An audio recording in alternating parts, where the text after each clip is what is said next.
Saya ini heran Bu, ini wabil khusus buat Kementerian Kesehatan loh. Ini khusus, alhamdulillah yang hadir Sekjen dan Dirjen, karena saya nggak mau mengarah kepada Pak Menteri, karena Pak Menteri itu kan baru belum sampai setahun itu menjabat. Artinya baik atau buruknya Kementerian Kesehatan, itu wajah dan citranya itu dilihat dari Sekjen dan Dirjen-Dirjen yang hadir sekarang. Saya pakai analogi bahwa kita ini kayak orang sakau. Apa itu orang sakau? Kalau lagi sakau itu kita menyayat-nyayat badan kita sendiri. Hari ini kondisi bangsa dan negara ini lagi bermasalah dan ibu-ibu Kementerian Kesehatan maupun bapak-bapak yang ada di situ malah ikut menyayat-nyayat badan kita. Kenapa saya bilang seperti itu?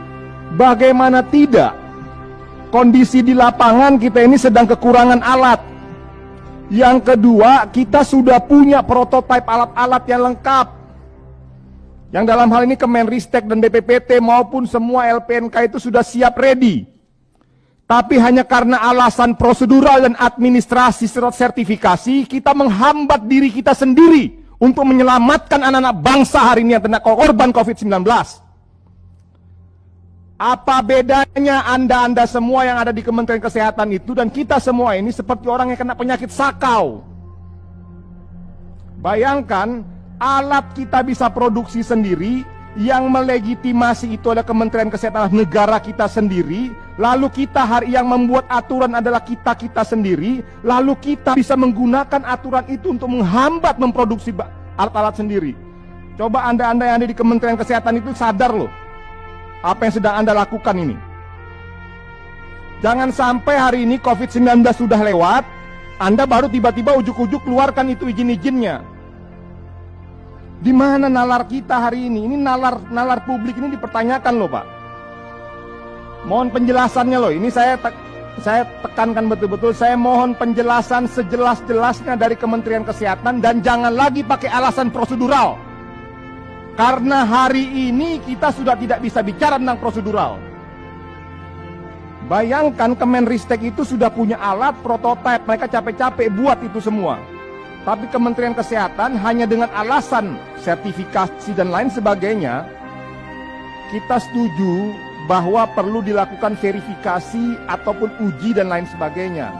Karena ini menyangkut alat kehidupan seseorang, mati dan hidupnya seseorang. Tapi mbok ya Kementerian Kesehatan harus berani mendorong dan masuk dalam melakukan sebuah terobosan yang bisa men-speed up proses tersebut. Ini udah masuk berapa lama ini Bu?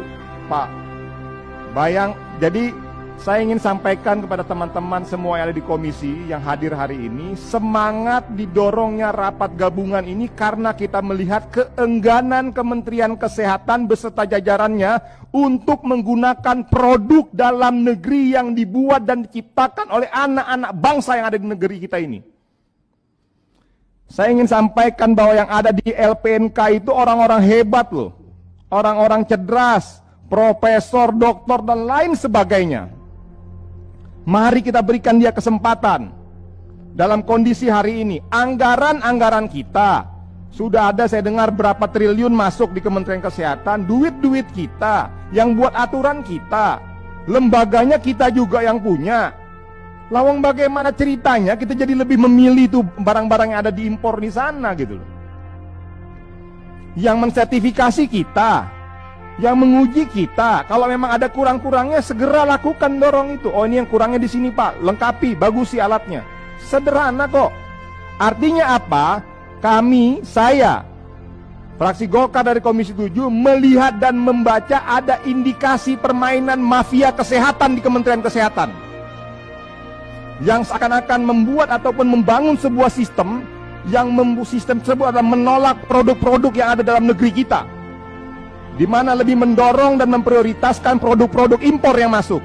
Saran saya pimpinan melalui rapat gabungan ini, kita dorong untuk dibentuk apakah itu panja gabungan atau pansus untuk khusus menyoroti mafia kesehatan.